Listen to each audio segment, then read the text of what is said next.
Hey y'all, IrixGuy here, and first of all I wanted to thank everyone for all of your views and your feedback. I know that the Phantom 3 intelligent flight mode features that were rolled out with this most recent firmware update, it's quite possibly the most anticipated thing that DJI Phantom of any series has rolled out to date. And I just wanted to do a quick summary of my thoughts based upon my experiences with the DJI Phantom 3 intelligent flight modes in the field. So if you're not familiar with them, check out my videos on 400orbelow.com and you can find all my field tests. But the one that I was most impressed with, and before I talk about that, let's talk about the multiple modes. So there's follow me mode, where the Phantom 3 will follow your controller. So that, we'll talk about that in a minute. There was point of interest, POI, to where the Phantom can orbit around an object. And then there's the waypoints, where you set waypoints. So let's just tackle these. I'm going to provide you with my feedback in level of, or in order of how satisfied I was. So the one I was least satisfied with was waypoints. And the reason being is that, and I've got to dig more deeply into this in the field and see if maybe there's a workaround, because I know a lot of my fans have commented about the possibility of maybe plotting those waypoints before heading to the field. Because the way that waypoints works is that what you've got to do when you go to the field, you've got to get airborne, and then you've got to switch into F is in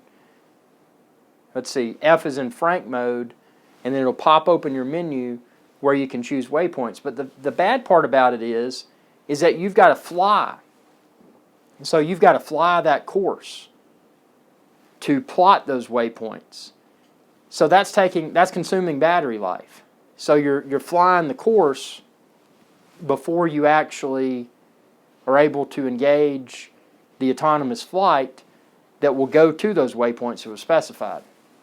Now, from a functionality perspective, I appreciate what it's doing, because it's saying, okay, you know, you're flying this, so you know where it's going, when it's turning, when it's changing elevation, etc. So that's a good thing.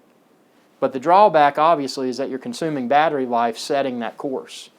Now, for me, waypoints aren't a big deal, because I don't have a real world use for waypoints. Now, I know a lot of people may, but for me, waypoints, it's more of a novelty, saying, oh, you know, look at that, I'm sitting here watching my Phantom fly. It's more of a novelty to me. My second feature, again, with the waypoints was the feature that impressed me the least. The next one in line would be follow me. Follow me is cool. And you can check out my video where I'm running around through a field and I'm even chasing my truck. I like that. What I don't like about follow me is that I've got this big bulky controller. So what DJI needs, is a wrist wearable device that I can put on my wrist or put on the top of my truck or my boat or whatever, or my bicycle helmet.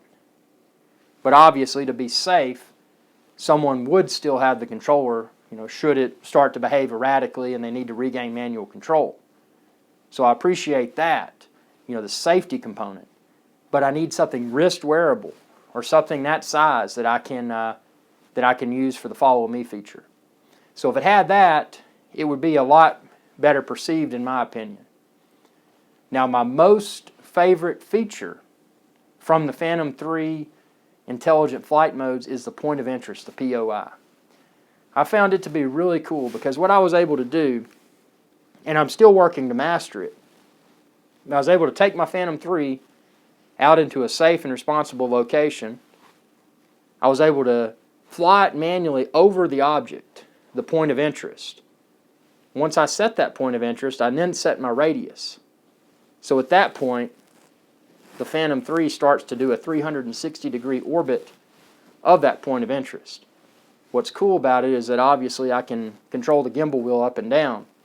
So once it starts its orbit, and I've got the radius nailed and the safe and responsible altitude nailed, then I can really dial in that camera and I'm getting a consistently perfect 360-degree orbit of an object. Just from a visual perspective, it's a really cool effect, and that's something that I will definitely use. And what I like about point of interest as well is that I fly with an iPod. Well, I fly with an iPhone 6 Plus as well, that obviously has cellular service, but I fly with my iPod Touch, and I can use point of interest with my iPod Touch. I don't need cellular service for that. So that's well, I don't know if it's really cellular service. It's the GPS that's built into the device. iPod Touch does not have GPS. So, yeah, I mean, these features are cool, and I haven't even, I mean, you may have seen my field test videos. If you haven't, check them out on 400orbelow.com, but the new features have really impressed me, because if you've watched my videos, you know that I really enjoy playing with these new technologies. And to be able to experience such a cool feature set that became available as part of a software update was awesome. And I mean, I've had a blast with it, and you haven't seen anything yet, because I'm going to get back out in that field, and I'm going to further refine the point of interest filming and that sort of stuff, because there's a lot of, in my opinion, there's a lot of value with mastering these new flight modes. So tell me what you think. Be sure to subscribe if you haven't already. It's youtube.com/IrixGuy. And share this video and any of my videos with others. Thanks for watching, and y'all have a good day.